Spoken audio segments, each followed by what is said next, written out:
Olá, pessoal. Tudo bem com vocês? Eu me chamo Paulo, sou estudante do curso de Economia do Campus Central da UERN.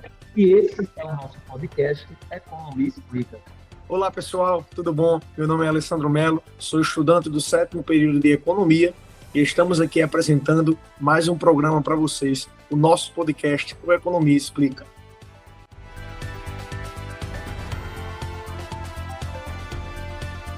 O tema de hoje é políticas públicas e economia social. E para falar conosco sobre esse tema, nós trouxemos aqui o reverentíssimo Wallace Patrick. E nesta oportunidade aqui eu já concedo para Paulo, meu companheiro aqui de apresentação, para trazer mais algumas características e falar um pouco melhor sobre este grande homem.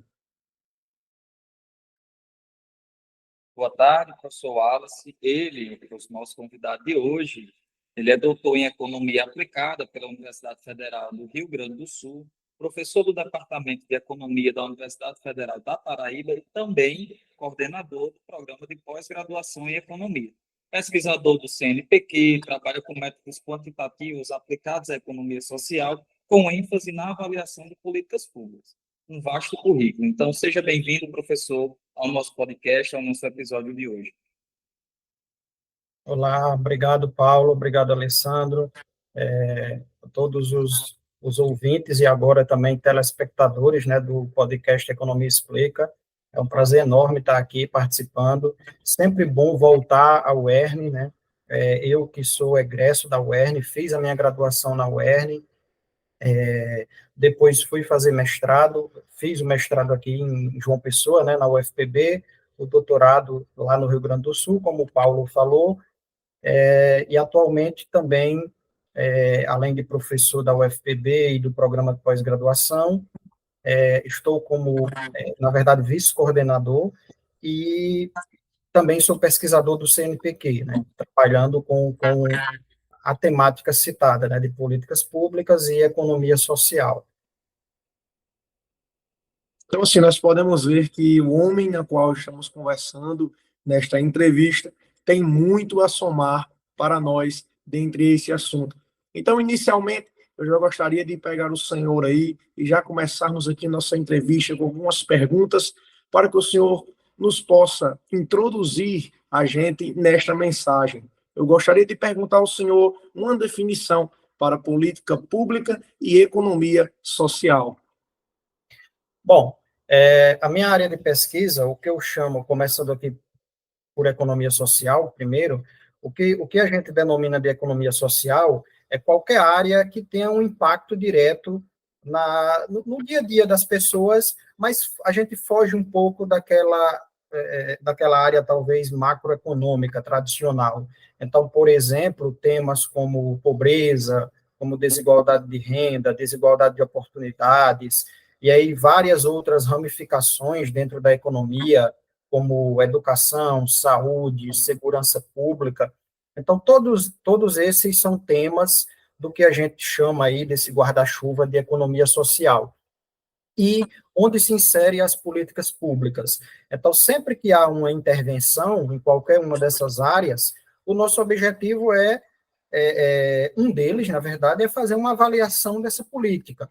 Então, por exemplo, se você pega lá uma política de renda, de transferência de renda, como o Bolsa Família ou algo do tipo, então você quer mensurar se aquela política está atingindo o seu objetivo ou até se existem outros efeitos que, a princípio, poderiam ser considerados a partir dessa política. Então, uma política de transferência de renda, a gente imagina que um foco principal pode ser na pobreza, mas ela pode ter efeitos também nessas outras áreas que eu citei, como educação, como em indicadores de saúde, de criminalidade.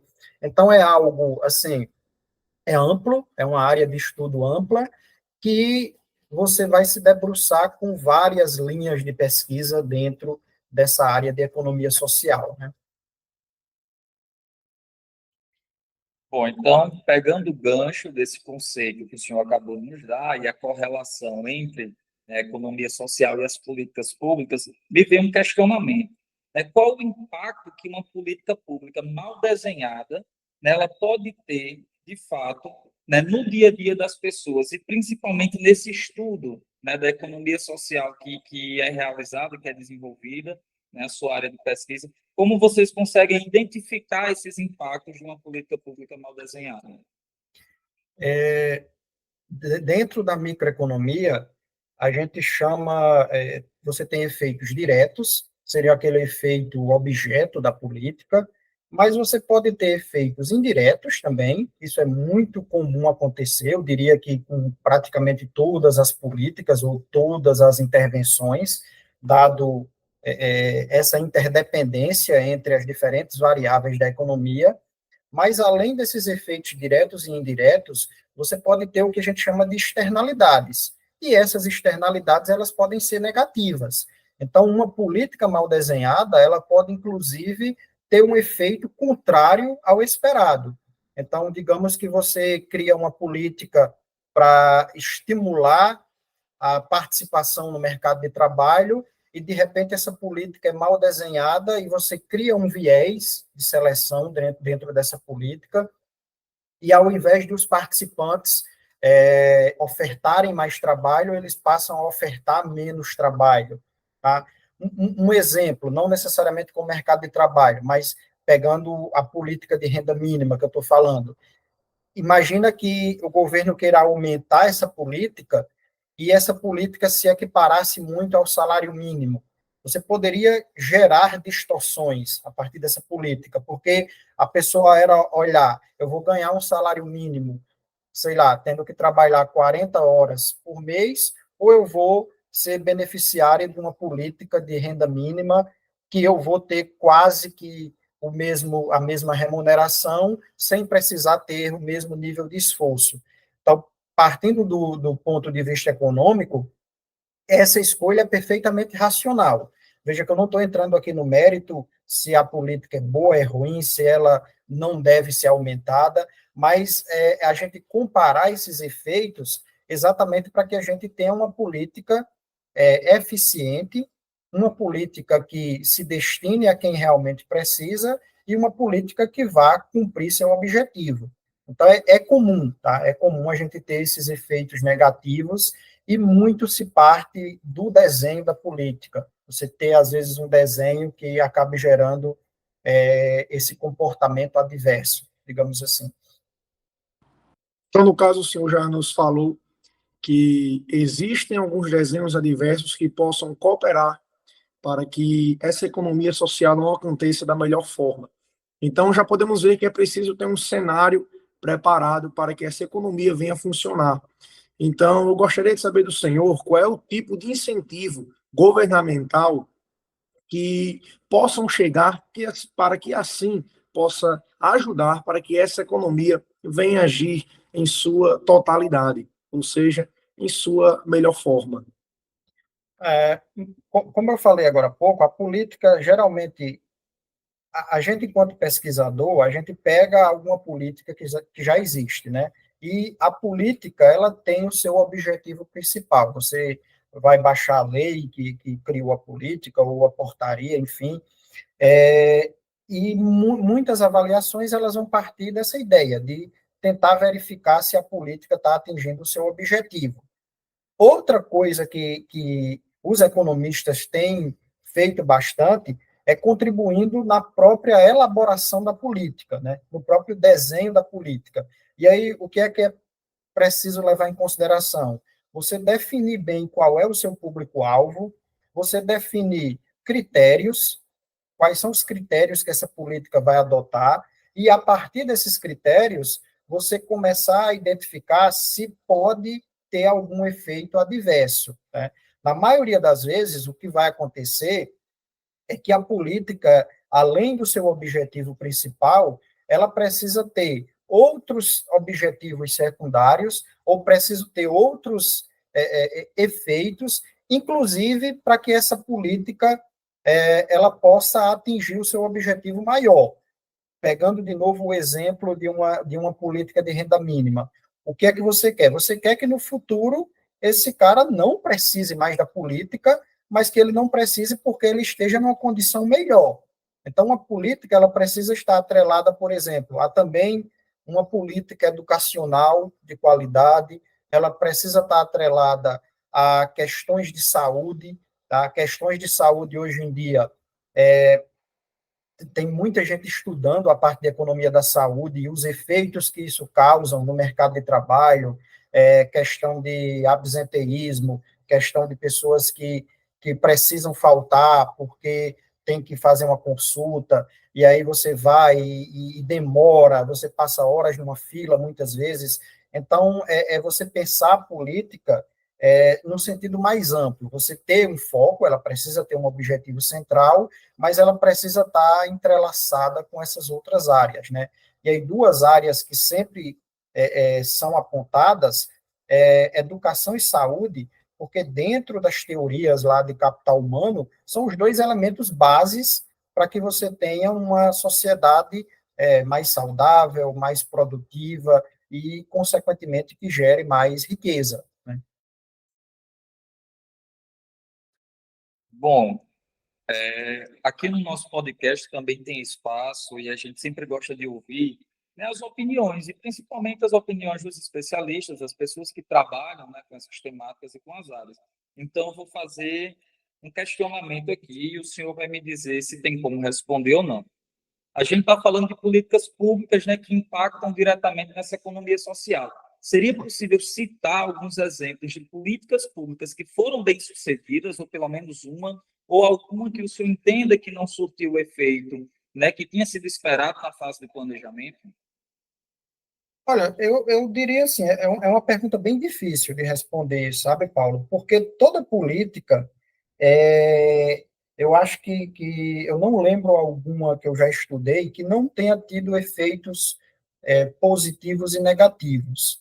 Em alguns momentos, isso pode se sobressair o efeito positivo maior ou não, mas, no geral, as políticas, principalmente as políticas ditas sociais, elas são muito importantes, porque você parte do princípio de que sem aquela política, como esse indivíduo estaria?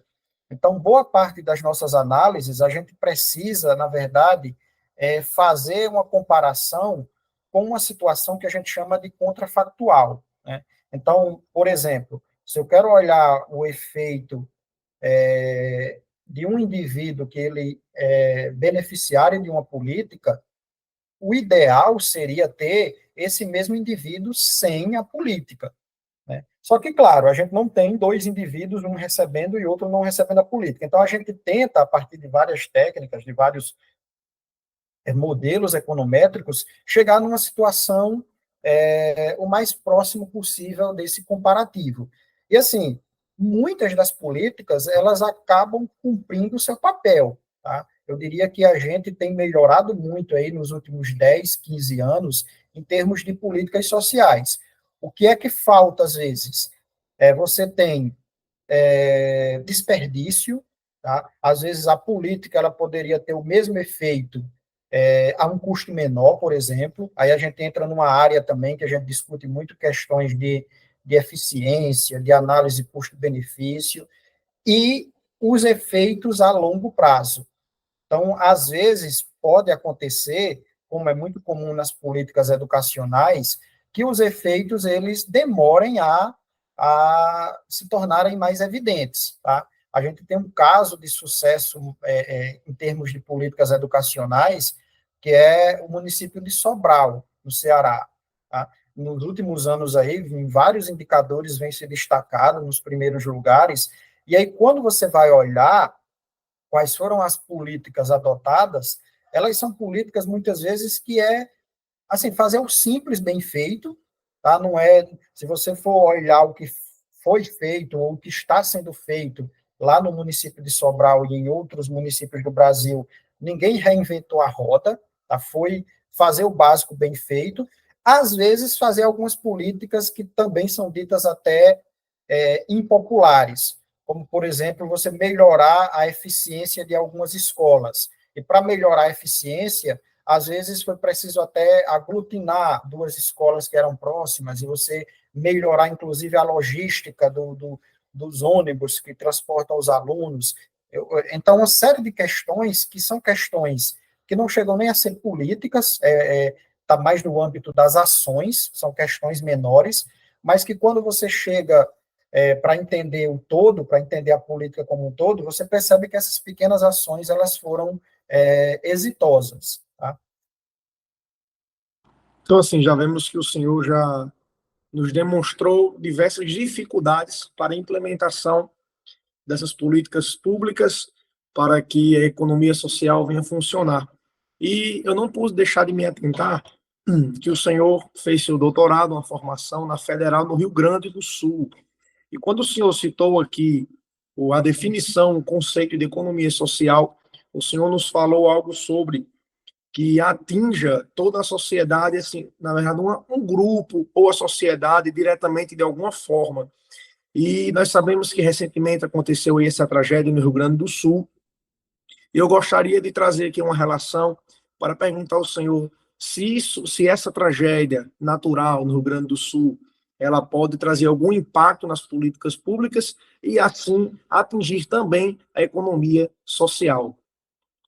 Sim, completamente. A gente vive hoje uma economia muito integrada, né, no sentido de que quando acontece qualquer efeito ou qualquer desastre, seja ele natural ou questões de guerras também que a gente está vendo, isso tem efeitos em cadeia em diversas partes do mundo, né?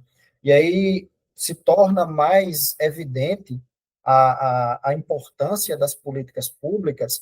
Eu, por exemplo, eu defendo que o governo ele tem que ter o seu papel, mas o setor privado ele também precisa ter o seu papel de protagonista em determinadas áreas. Tem áreas que não fazem sentido, talvez, o setor público ser tão ativo, porque o setor privado ele sabe fazer melhor, ele cumpre melhor o seu papel em determinadas áreas. Em outras, o governo tem o papel mais de ator principal.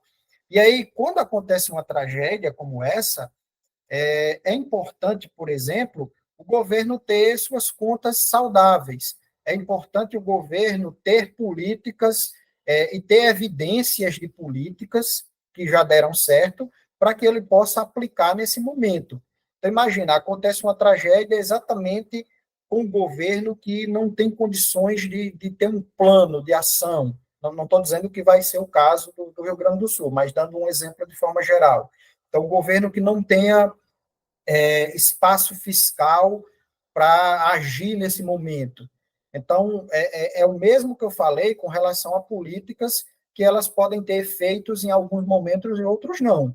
Por exemplo, o governo, ele agora ele tem o papel de ser o ator principal nessa recuperação.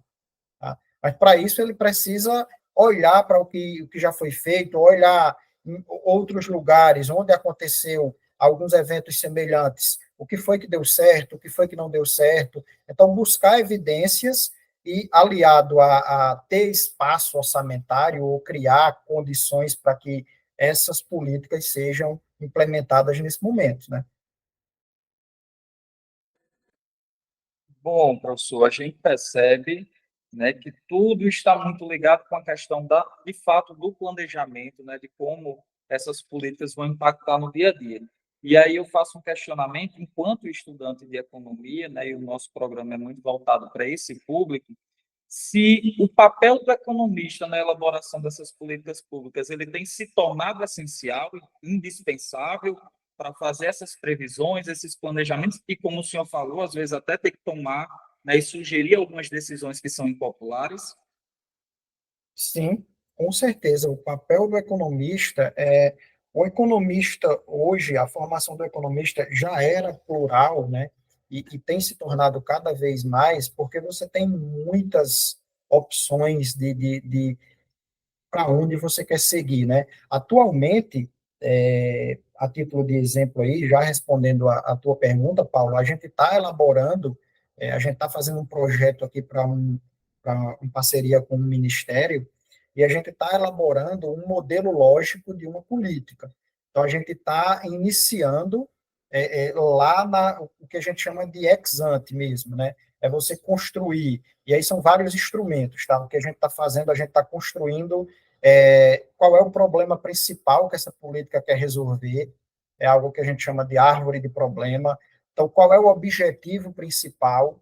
Tá? E aí, qual é o modelo lógico? Então, a gente define quais são as atividades que devem ser realizadas, quais são os insumos que eu vou usar para que eu consiga atingir o objetivo dessa política, quais são os principais produtos que eu pretendo gerar, quais são os resultados que essa política pretende atingir, quais são os impactos.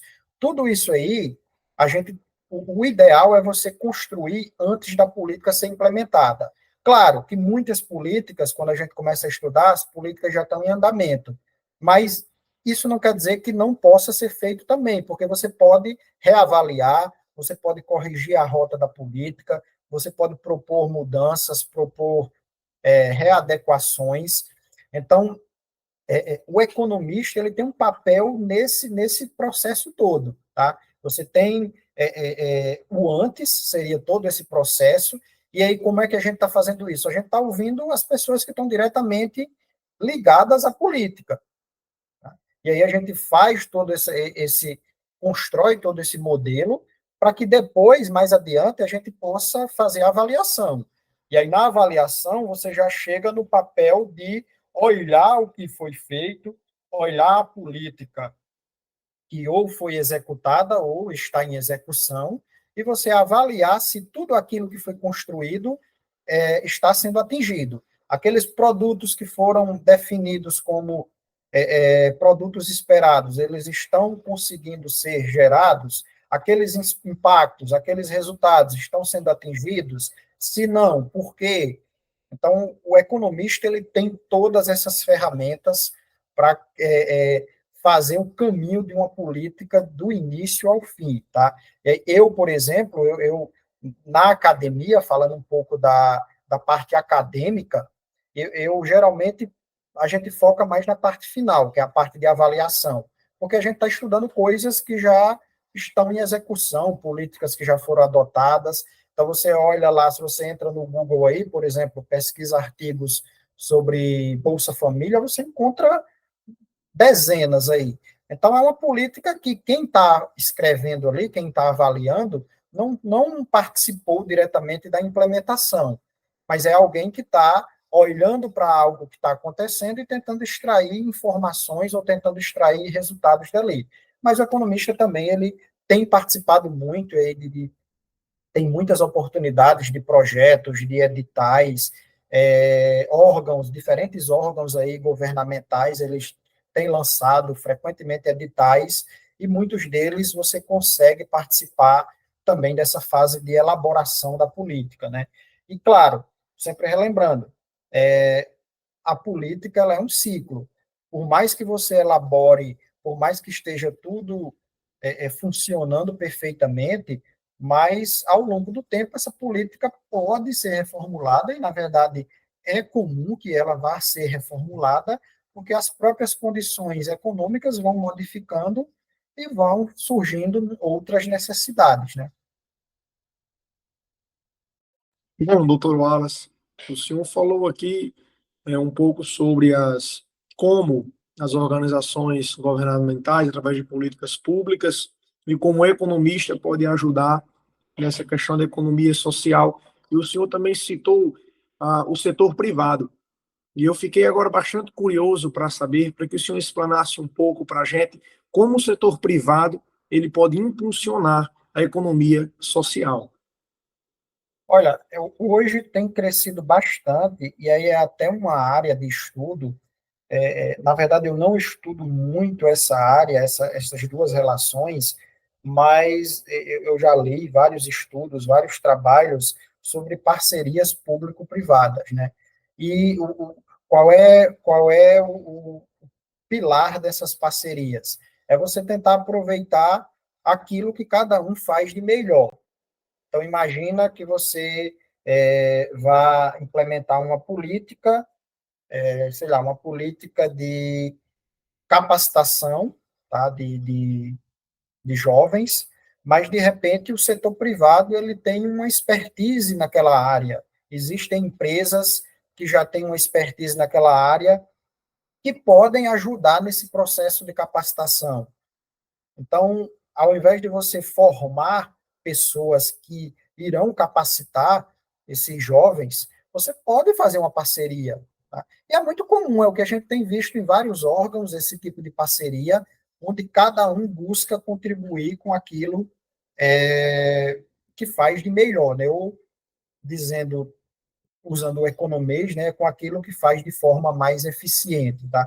E isso não só para políticas públicas, isso a gente tem visto muito também no setor produtivo, né? Empresas que fazem parcerias, empresas que trabalham para tentar melhorar aí a sua produtividade. Perfeito. E tenho certeza que assunto para a gente discutir aqui sobre políticas públicas e economia social não falta, né? Mas, infelizmente, o nosso episódio está chegando ao fim. Mas, professor, eu gostaria de deixar, né, a oportunidade para que o senhor pudesse deixar alguma mensagem para os nossos ouvintes a respeito, né, da carreira do economista nesse setor, né, das políticas públicas, do acompanhamento da economia social. E aí a gente já vai se encaminhando para o fim da nossa conversa, infelizmente. Bom, eu que agradeço o convite, tá? Como aqui eu publico muitos alunos do curso de economia, e a minha mensagem é que aproveitem ao máximo o curso, tá? Eu acho que o curso de economia da UERN, ele é muito bom. Na época que eu fiz o curso aí na UERN, eu terminei minha graduação em 2010. Muitos dos que estão hoje aí foram também meus professores. O curso tem melhorado cada vez mais. As oportunidades para o economista são muitas, tá? Às vezes parece um pouco abstrato, mas o economista ele pode atuar em diversas áreas. A área, por exemplo, de dados, eu acho que é algo que todo economista precisa aprender, ele precisa lidar com dados, essa nova era que a gente está vivendo aí, né, de Big Data, de aprendizado de máquina, de inteligência artificial. Então, o economista ele está totalmente inserido nisso, trabalhando com métodos ou seja, para avaliar políticas públicas, como a gente está fazendo aqui, ou para fazer previsão, ou para prestar consultoria, tá? Os nossos alunos aqui, por exemplo, da pós-graduação, hoje muitos estão trabalhando nessa área de dados, tá? Eles estão trabalhando como economistas / cientistas de dados, tá? Então, aproveitem o curso, tá? Quem quer seguir nessa área acadêmica também tem muitas opções. A gente tem o nosso mestrado, doutorado aqui na UFPB, várias outras opções também no Nordeste, tem o mestrado aí na UERN. A minha mensagem é de motivação mesmo, tá? Eu acho que é uma área, eu não trocaria, tá? Eu sou suspeito para falar porque eu gosto muito, mas eu não trocaria por outro curso, economia. Eu acho que quando você mergulha mesmo mais a fundo, e aí você tem a opção de escolher dentre as mais diversas linhas de atuação ou áreas de pesquisa, seja o que for, as coisas vão ficando cada vez mais interessantes, tá? Então, doutor Wallace, quer dizer que foi um prazer conversar aqui com o senhor, ter o senhor aqui conosco. E você que está aí nos ouvindo, quero vos lembrar que nossos episódios são quinzenais e em breve estaremos aqui mais uma vez apresentando o seu programa favorito, o Economia Explica. Esperamos por vocês, tá bom? E agora a gente tem que lembrar de pedir, né, para os telespectadores, para as pessoas que estão nos acompanhando, a se inscrever no nosso canal, curtir, comentar e acione o sininho para que sempre que a gente postar um novo vídeo, vocês possam receber as notificações. E não deixem de nos seguir no Instagram, que é @economiaexplica_deck. Então, professor, muito obrigado pela entrevista. Espero que logo, logo a gente possa se encontrar novamente para discutir um pouco mais sobre o tema e também sobre outros temas. E até o próximo episódio. Tchau, tchau.